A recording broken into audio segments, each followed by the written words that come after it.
कशी दिसते मंडळी? सुरेख दिसते ना? खिचडी आपली तयार आहे। आता ह्याच्यामध्ये मी फक्त लिंबू पिळणार आहे।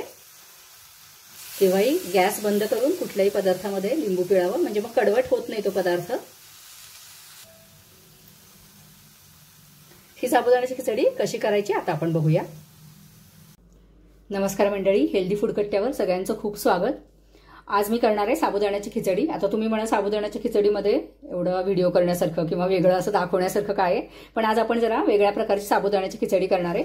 त्याच्यानंतर मला असं सांगायचं आहे की साबुदाणा हल्ली खूप बदनाम झालेला आहे। सगळेजण म्हणतात की साबुदाणा खाल्ल्यामुळे वेट गेन होतं, म्हणजे वजन वाढतं किंवा पचायला तो कठीण जातो आणि पोट दुखतं वगैरे, पण खरं म्हणजे असं नाहीये। त्याच्याबरोबर आपण जे बाकीचे पदार्थ वापरतो तर त्याच्यामुळे कदाचित साबुदाणा पचायला जड जाऊ शकतो। पण आज मी तुम्हाला थोडी वेगळ्या पद्धतीने खिचडी करून दाखवणार आहे। तर आज आपण करणार आहे साबुदाण्याची हरियाली खिचडी। तर त्याच्यासाठी मी ही कोथिंबीर स्वच्छ धुवून घेतलेली आहे। कोथिंबीर शक्यतो बारीक पानांची घ्यावी केव्हाही, हल्ली बऱ्याच मोठ्या मोठ्या पानांची अशी कोथिंबीर येते तर त्याला वास खूप कमी असतो। तर साधारण मुठभर कोथिंबीर घेतली आहे, याच्यापेक्षा जास्त घेऊ नका। त्याच्यानंतर हे हिरव्या मिरच्या घेतल्या आहेत, तर त्या किती तिखट आहे किंवा तुम्हाला किती तिखट पाहिजे त्यानुसार तुम्ही घ्या। मी 4 हिरव्या मिरच्या घेतलेल्या आहेत। अगदी थोडेसे छोटेसे मी आल्याचे तुकडे याच्यामध्ये घालणार आहे। नंतर मी शेवटी लिंबू पिळीन। त्याच्यानंतर मी याच्यामध्ये काकडी वापरणार आहे। त्याच्यामुळे काय होतं, थोडंसं दाण्याचं कूट आपल्याला कमी घातलं तरी चालतं आणि एक वेगळ्या चवीची छान खिचडी तयार होते। तर आता हे आपल्याला मिक्सरमध्ये बारीक करून घ्यायचं आहे। गरज पडली तर एखादा चमचा पाणी घालायचं, फार पाणी नाही घालायचं।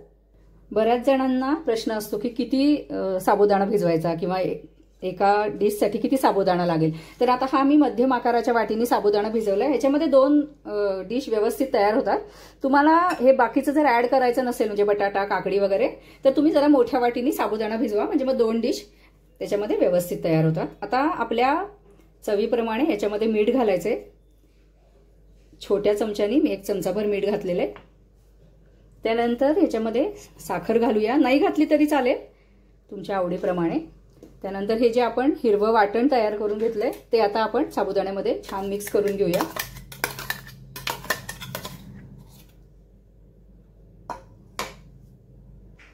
आता हे याच्यामध्ये छान मिक्स करून घेऊया। आल्याचा सुद्धा तिखटपणा असतो, तर त्याचा विचार करून तुम्ही मिरच्या घ्या। मिरच्या किती तिखट आहे त्याचा अंदाज घेऊन हे छान मिक्स करून घ्यायचं। असा आलं कोथिंबीरीचा मस्त वास येतोय वाटणाचा।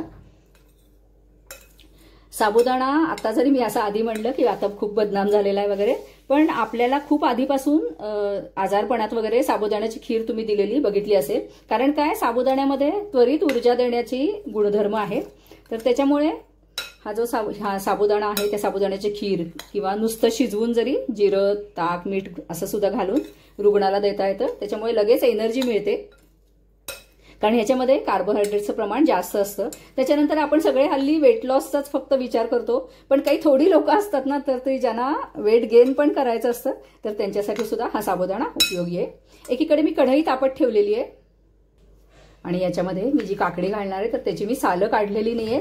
एकतर काकडी कोवळी आहे, म्हणजे ताजी आहे, कोवळी म्हणण्यापेक्षा ताजी आहे, फार त्याची सालं निबर नाहीये।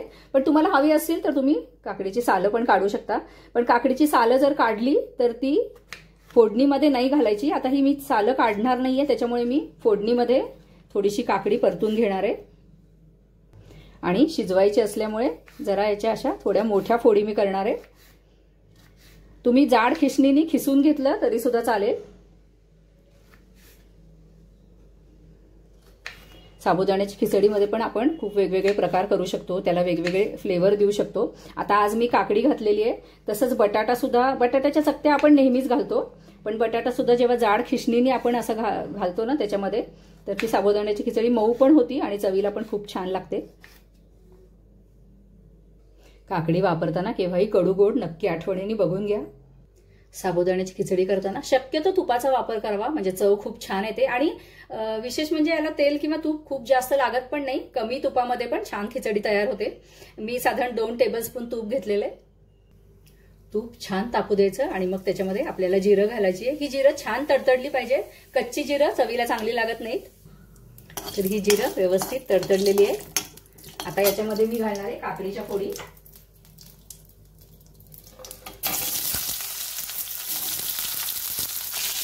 तुपाच्या फोडणीचा आता मस्त वास येतो. थोडंसं परतायचं आहे आपल्याला, खूप जास्त परतायची गरज नाही आहे.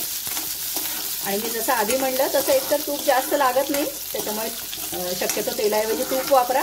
आणि दुसरं म्हणजे आपल्याला जर कमी वाटलं तर एखादा चमचा आपण वरून पण तूप घालू शकतो, त्याच्यामुळे चवीमध्ये काही फरक पडत नाही, उलट छान लागते खिचडी. आता याच्यावर मी अगदी थोडंसं मीठ घालते, म्हणजे काकडीला पण मीठ लागेल आणि काकडी लवकर परतली जाईल.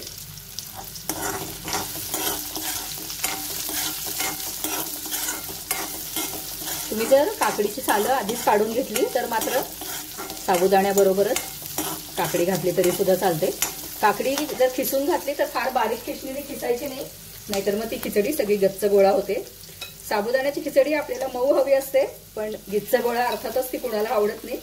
1-2 मिनिटं काकडी परतून झाल्यावर हा जो साबुदाणा मी मिक्स करून ठेवलाय तर तो मी घालतेय. त्यानंतर आता घालूया साबुदाण्याचं कूट. तुम्ही आधी पण मिसळून घेतलं तरी सुद्धा चालेल. थोडं जाडसर कूट असेल तर खिचडी जास्त चांगली लागते. फक्त 2 चमचे मी दाण्याचं कूट घातलेलं आहे. आता हे व्यवस्थित परतून घेऊया. छान दिसतं की नाही हिरवीगार खिचडी, चवीला पण खूप मस्त लागते. त्यानंतर साबुदाण्याबद्दल मला असं सांगायचं आहे की असं म्हणतात की मेंदूचं जे आरोग्य आहे तर ते सुद्धा साबुदाण्यामुळे सुधारतं. त्याच्यानंतर साबुदाणा थंड गुणाचा आहे, त्यामुळे आपल्या शरीरातली उष्णता पण कमी होते. म्हणजे हल्ली बऱ्याच वेळेला सगळ्यांना उष्णतेचा जो त्रास असतो तर तो साबुदाण्यामुळे कमी होतो. साबुदाणा शिजायला फार वेळ लागत नाही, पण आपण एक वाफ आणूया झाकण ठेवून, त्याच्यामुळे साबुदाणा आणखीन लवकर शिजतो. त्याच्यानंतर साबुदाण्यामध्ये जे लोह आणि कॅल्शियम असतं ते पण आपल्याला त्याच्यातनं भरपूर मिळतं, त्याच्यामुळे साबुदाणा अधूनमधून तरी नक्की खावा. त्याच्यानंतर साबुदाणा ग्लुटेन फ्री असतो. बऱ्याच जणांना ग्लुटेनचा त्रास होतो, तर त्यांच्यासाठी सुद्धा साबुदाणा उपयुक्त आहे. 2 मिनिटांनी मी परत एकदा हलवून घेतलं होतं. आता अजून एक 2-3 मिनिटं झाली. हे बघा खिचडी खूप सुरेख झालेली आहे, शिजलेली आहे खिचडी. साबुदाणा शिजायला वेळ लागतच नाही. त्याच्यानंतर तुम्हाला जर वाटलं तर तुम्ही याच्यामध्ये अजून थोडंसं एखादा चमचा वरून तूप घालू शकता, पण मला काही गरज वाटत नाहीये. घरात जर ज्येष्ठ नागरिक असतील तर मात्र काकडी खिसूनच घ्या. पण ह्या पण फोडी छान शिजलेल्या आहेत. तर मंडळी, ही दिसायला अशी छान दिसणारी आणि चविष्ट अशी हिरवीगार साबुदाण्याची खिचडी तुम्हाला कशी वाटली ते मला नक्की कमेंट करून कळवा. आणि व्हिडिओ जर आवडला तर लाईक करा, शेअर करा, सबस्क्राईब करा. धन्यवाद.